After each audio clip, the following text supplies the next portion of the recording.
Halo teman-teman semuanya, kali ini aku akan membuat podcast yang bukan podcast biasa pastinya. Di sini aku akan berbagi informasi dan ada sedikit ilmu yang bisa teman-teman dapetin nih di dalam podcast ini. Oke teman-teman, sebelum lanjut kenalin dulu, nama aku Melania Laramati Putri.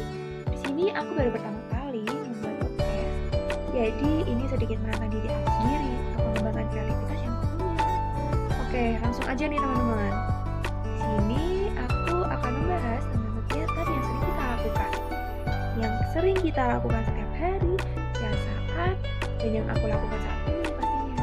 Nah, kegiatannya yaitu berbicara. Nah, jadi teman-teman, berbicara itu termasuk aktivitas berbahasa yang kedua setelah mendengarkan. Berbicara juga berbeda dari ketiga aspek berbahasa lainnya seperti menyimak, membaca, dan menulis. Karena kegiatan berbicara itu tidak hanya mengekspresikan atau mengungkapkan perasaan pada orang lain saja, tetapi berbicara itu bentuk perilaku manusia yang memanfaatkan otak fisik, psikologi, semantik, dan linguistik. Kegiatan berbicara itu juga memanfaatkan otot dan jaringan tubuh manusia untuk melakukan kegiatan berbicara. Dengan begitu, berbicara lebih dari sekedar mengucapkan bunyi atau kata. Berbicara itu alat untuk mengkomunikasikan gagasan atau ide yang disusun dan dikembangkan sesuai sama kebutuhan pendengarnya. Seperti yang aku bilang tadi di awal, kalau yang saya bahas ini yang kita lakukan setiap hari, setiap saat, dan yang saya lakukan saat ini pastinya. Nah teman-teman, pasti ada banyak yang bertanya-tanya nih, apa sih tujuannya buat berbicara? Kenapa harus berbicara? Harus nggak sih kita berbicara? Oke teman-teman, di sini aku mau membantu menjawab pertanyaan dari teman-teman.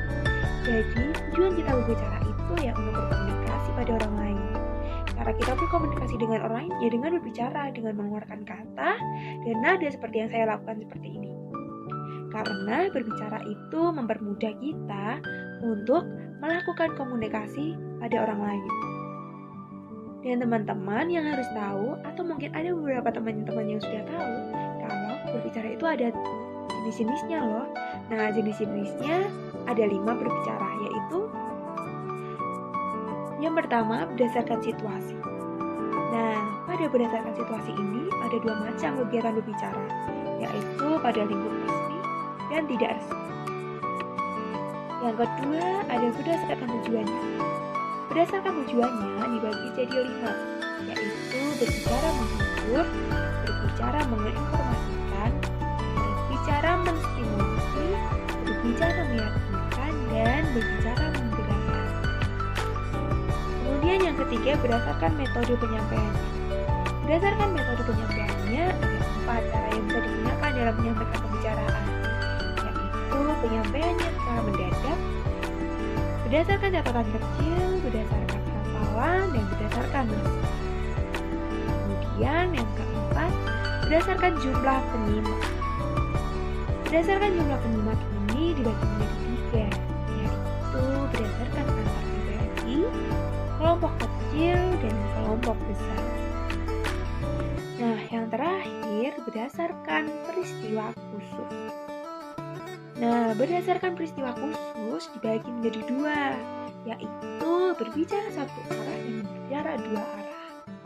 Nah, untuk contoh berbicara satu arah yaitu seperti kita melakukan pidato, khotbah, dan wawancara.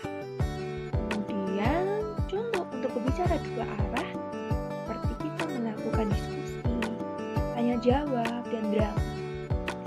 Nah, ada juga nih teman-teman faktor keberhasilan dalam berbicara, yaitu yang pertama ada pembicara. Dalam berbicara ini salah satu faktor yang pertama kali menimbulkan kegiatan berbicara. Kemudian yang kedua ada bahasa. Nah, di dalam bahasa ini, jika seorang pembicara tidak menguasai kebahasaan, pasti tidak akan berhasil dalam kegiatan berbicaranya.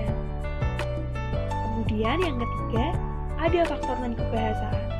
Nah, di dalam faktor kebahasaan ini ada banyak faktor yang mencakup, yaitu ada sikap yang wajar, tenang, dan tidak bagus.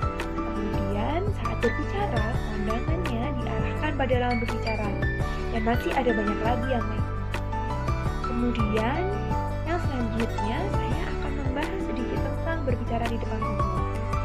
Nah, untuk memulai berbicara di depan umum, seseorang harus mempunyai 4 faktor yang harus dimiliki, yaitu jika kita mau jadi pembicara di depan umum, yang pertama kita harus percaya diri. Pasti banyak yang bertanya ya, kenapa sih harus percaya diri? Baik teman-teman, bayangkan jika seorang pembicara tidak percaya diri. Pasti teman-teman sudah membayangkan ya, dalam bahasa dan nada berbicaranya pasti sudah tidak tenang. Maka dari itu harus percaya diri. Kemudian yang kedua, kejelasan suara. Pada kejelasan suara ini, seorang pembicara itu harus menggunakan suara yang jelas untuk didengar oleh pendengar dan menggunakan volume yang tidak terlalu pelan dan tidak terlalu keras, cukup sedang-sedang saja. Kemudian yang ketiga, ekspresi. Nah, pada ekspresi pada wajah seorang pembicara itu harus menggunakan ekspresi yang tepat sesuai tema pembicaraannya. Nah, pasti ada yang bingung nih, kenapa sih menggunakan ekspresi? Apakah harus menggunakan ekspresi? Nah, teman-teman, kalau seorang pembicara menggunakan ekspresi yang tepat pada suatu acara, pasti kita sudah bisa membayangkan ya, bagaimana membosankannya acara. Maka dari itu, ekspresi sangat penting dalam membangun semangat para audiens. Kemudian yang keempat, ada kelancaran komunikasi. Nah, supaya audiensnya dapat memahami apa yang dibicarakan oleh pembicara, seorang pembicara harus lancar dan baik dalam menyampaikannya. Oke ya teman-teman, ini yang terakhir. Pasti banyak yang bertanya-tanya, apa sih faktor yang mengganggu saat berbicara umum?